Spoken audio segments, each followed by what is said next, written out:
अस्सलामुअलैकुम, मैं साकिब मकबूल solution software company से।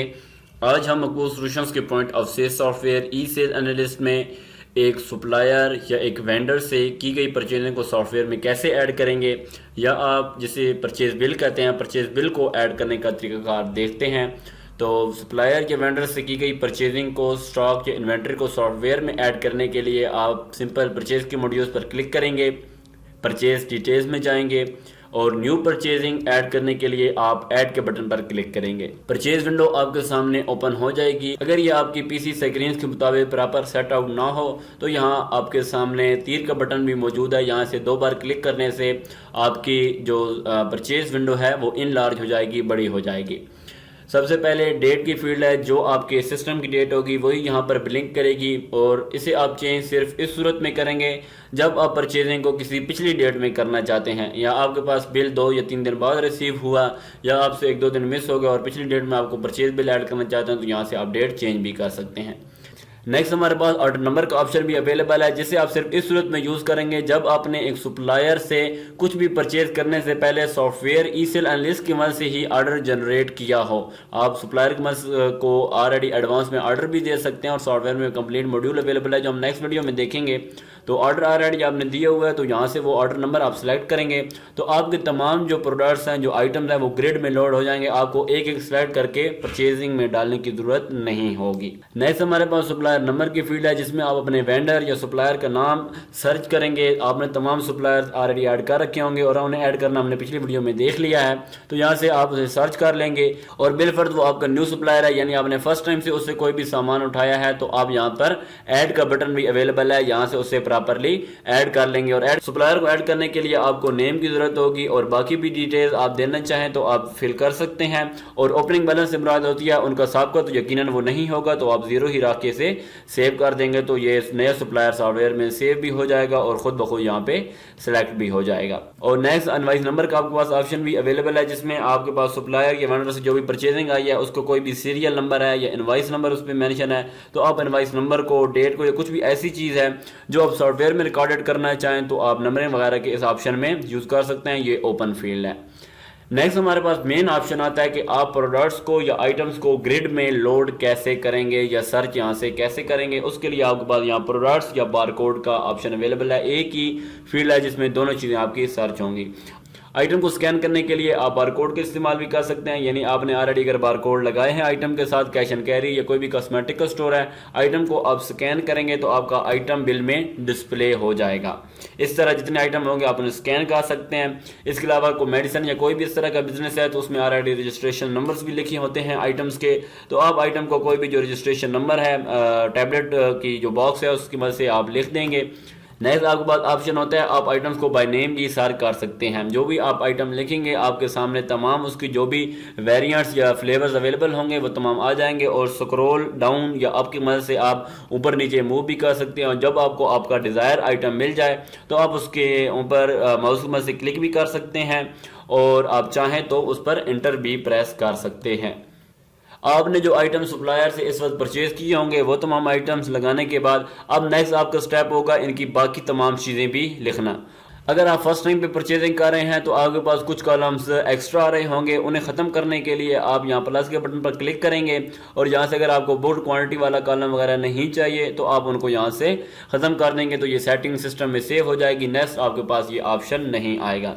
इसी तरह ST और WHT के ऑप्शन भी हैं, यानी से टेक्स्ट वगैरह के, इन्हें भी आप हाइड करना चाहें तो यहाँ से हाइड कर सकते हैं। और बाकी कुछ ऑप्शन जिस तरह मार्जिन है इन्हें आप शो करा लेंगे, और होलसेल प्राइसेस या कॉमोडिटी प्राइसेस अगर आप कोई डिस्ट्रीब्यूशन वाला का बिजनेस है तो उन्हें आप बिल में शो करा सकते हैं, और अगर रिटेल वगैरह है तो आप इन्हें बेशक हाइड रखें। पैकिंग के ऑप्शन में आपको जो भी आइटम की डिफ़ॉल्ट पैकिंग सॉफ्टवेयर में आपने ऐड कर रखी होगी वो यहाँ पर आपको नज़र आ रही होगी। जिस तरह कुछ आइटम्स की 1 है और बाकी सब की 96 है, तो ये सॉफ्टवेयर का यूनिक फीचर है कि जब भी आप परचेजिंग करते हैं तो खुद ब खुद बड़ा यूनिट सेलेक्ट हो जाता है, और सेल टाइम पे खुद ब खुद स्मॉल यूनिट भी सिलेक्ट हो सकता है। ये वो सेटिंग्स भी अवेलेबल होती हैं। पैकिंग के बाद बैच नंबर में आप जो भी आइटम का बैच नंबर होगा, मेडिकेटेड आइटम्स के बैच होंगे ऑलरेडी, उन्हें आपने बैच वाइज ऐड करा होगा, वो आप बैच नंबर यहाँ पर मेंशन करेंगे, और लास्ट वाला जो भी बैच नंबर आप ऐड करेंगे तो आपके पास उसकी परचेज और सेल प्राइसेस, तमाम प्राइसेस डिस्प्ले हो जाएंगी। यही बैच नंबर है तो ठीक, नहीं तो यहाँ से आप उसका बैच नंबर चेंज भी कर सकते हैं। और इसके अलावा जो ऊपर वाला आइटम है ये तमाम विदाउट बैच आइटम है, इसलिए इनका बैच डिसेबल आ रहा है।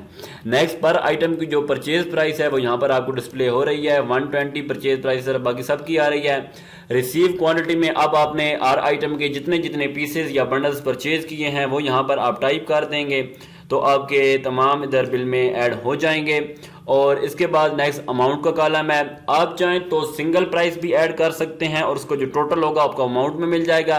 और अगर आपको टोटल मालूम हो लाएगा, हमें पता है कि 4200 के हमारे पास ये 3 पीसेज आए हैं तो खुद ब खुद एक आइटम की परचेज सॉफ्टवेयर बना देगा। यानी आपके पास दोनों ऑप्शन अवेलेबल हैं, आप दोनों ऑप्शन की मदद से अपनी परचेजिंग कर सकते हैं। सेल्स टैक्स, अगर आपने किसी आइटम पर सेल्स टैक्स दिया है, खसूसन ये आपका कोई भी पेंट बिजनेस है तो उसके हवाले से ये ऑप्शन बहुत यूजफुल होगा। जो आपको जो भी परचेजिंग आती है उसमें पर आइटम सेल्स टैक्स ऐड होता है तो आप यहाँ पर सेल्स टैक्स लिख सकते हैं। और विद होल्डिंग टैक्स भी अगर उस आइटम पर है तो आप यहाँ पर मेंशन कर सकते हैं। इसी तरह कुछ मेडिसिन वाले बिजनेसेस हैं उनमें भी पर आइटम सेल्स टैक्स होता है तो आप यहाँ पर टैक्स लिख सकते हैं। सेल्स और विद होल्डिंग टैक्स लगाने के बाद उसको टोटल यहाँ पर आपके पास डिस्प्ले होगा। और अगर आपको ये 3 कॉलम्स नहीं चाहिए तो आप यहाँ से इन तीनों कॉलम्स को हाइड कर देंगे तो यहाँ पर सेल टैक्स, विद होल्डिंग और टोटल वाले कॉलम गायब हो जाएंगे।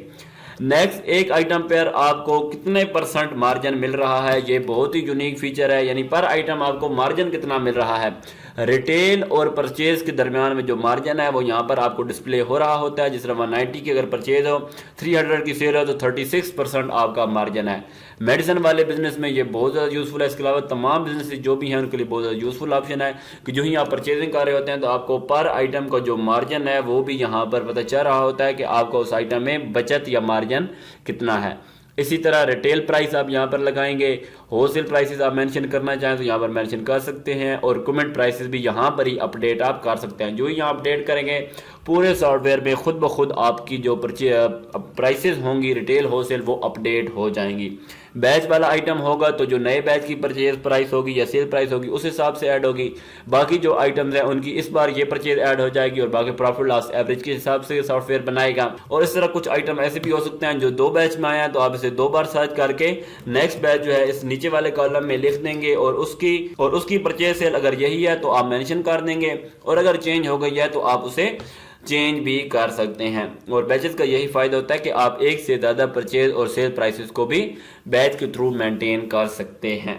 ओवरऑल तमाम ऑप्शंस देखने के बाद नेक्स्ट आपके पास डिस्काउंट RS बिल के एंड पे भी ऑप्शन है। अगर आपके पास परचेजिंग में कोई एंड पे डिस्काउंट अवेलेबल है, लाइक पेंट बिजनेस में एंड पे डिस्काउंट होता है तो आप यहाँ पर वो डिस्काउंट मेंशन कर देंगे जितना भी आपको डिस्काउंट मिला है। और जो ही आप अपनी परचेजिंग सेव करेंगे तो यह डिस्काउंट पर आइटम यहाँ पे डिवाइड होके ही आपका स्टॉक बनेगा, उसकी वर्थ बनेगी, वैल्यू बनेगी।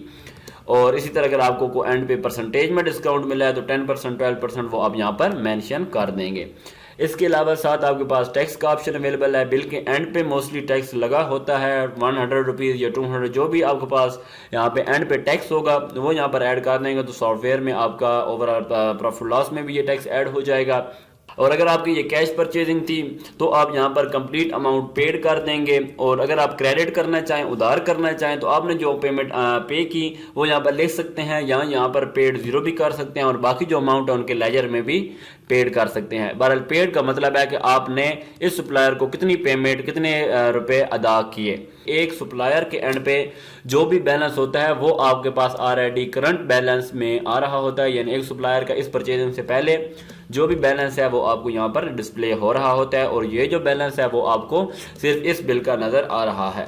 और पेमेंट मेथड 2 तरह के हैं, कैश और बैंक। ज़्यादातर बिजनेस में कैश में ही परचेजिंग होती है और कैश ही आप सिलेक्ट रहने देंगे। और बिलफर्द आपने कोई पेमेंट बैंक के थ्रू की तो आप बैंक सिलेक्ट करने के बाद यहाँ पर बैंक नेम मेंशन करेंगे, स्लिप नंबर या डिस्क्रिप्शन वगैरह देने के बाद आप सेव करेंगे तो इस आपकी परचेजिंग का तल्लक कैश के साथ नहीं होगा बल्कि आपके ये जो बैंक अकाउंट आपने जैज़ कैश, इजी पैसा, कोई भी मीज़ान वगैरह ऐड किए होंगे उनसे पेमेंट आपकी कटेगी। कैश करने के बाद आप डिस्क्रिप्शन में कोई भी इस बिल के हवाले से मजीद वजाहत करना चाहें, कोई डिटेल सॉफ्टवेयर में रखना चाहें तो आप रखने के बाद बिल पे सेव कर देंगे तो ये आपका परचेज बिल सॉफ्टवेयर में ऐड हो जाएगा और नेक्स्ट परचेजिंग के लिए फॉर्म आपका लोड हो जाएगा। और जो आपने परचेजिंग कर रखी होंगी उनकी डिटेल आपको परचेज डिटेल में मिलेगी। और बाद में किसी परचेजिंग को आप एडिट करना चाहें, जो कि मोस्टली मैनेजर के पास ही सिर्फ अथॉरिटी होगी, क्योंकि सॉफ्टवेयर में मल्टीपल यूजर्स का ऑप्शन अवेलेबल है, तो आप उसे क्लिक करके एडिट के बटन से उसे दोबारा भी ओपन कर सकते हैं और बिल में कोई भी अगर आपकी गलती है तो आप उसे दुरुस्त भी कर सकते हैं।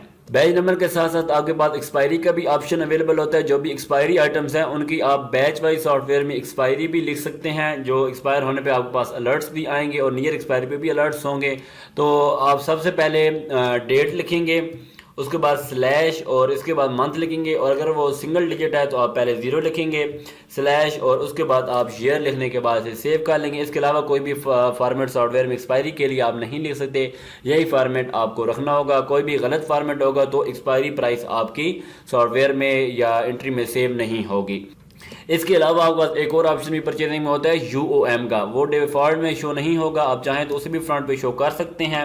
ये ऑप्शन सिर्फ तब यूज होगा जब आपने एक मुकम्मल यूनिट या एक मुकम्मल जो बॉक्स है आपकी पैकिंग है उसमें परचेज करने के बजाय अगर आपने कुछ चीज़ें स्मॉल यूनिट में परचेज कर ली हैं, यानी छोटे पीसेज में। मिसाल तौर पर अगर आप एक पेनाडोल का मुकम्मल बॉक्स के बजाय आपने सिर्फ चंद गोलियां परचेज की हैं तो आप उसे पीसेज में भी कन्वर्ट कर सकते हैं। इसी तरह तमाम बिजनेस में ऐसा सिनेरियो हो सकता है कि आपने को केबल वगैरह हैं या कुछ भी चीज़ें हैं जो एक मुकम्मल बंडल उठाने के बजाय छोटे छोटे पीसेज में परचेज की हैं, तो आप यहाँ से पीस भी करके उसकी आप बाकी जो भी आप चीज़ें लिखेंगे, quantity, purchase price, sale price, अब आपको तमाम चीज़ें पीसेज में या छोटे या सेकेंडरी यूनिट में ही लिखनी होंगी। आप यहाँ पर सेकेंडरी यूनिट्स मेंशन करेंगे कि आपने कितने पीस परचेज किए और एक पीस की परचेज प्राइस और सेल प्राइस को आप इस तरह लिखेंगे तो आप चीज़ों को पीस में भी परचेज कर सकते हैं। बहरहाल आपकी सहूलत के लिए ये सॉफ्टवेयर में ऑप्शन मौजूद है कि आप जब भी परचेजिंग करते हैं तो आपके डिफॉल्ट में मेन यूनिट या बड़े यूनिट में ओपन होती है, क्योंकि मोस्टली परचेजिंग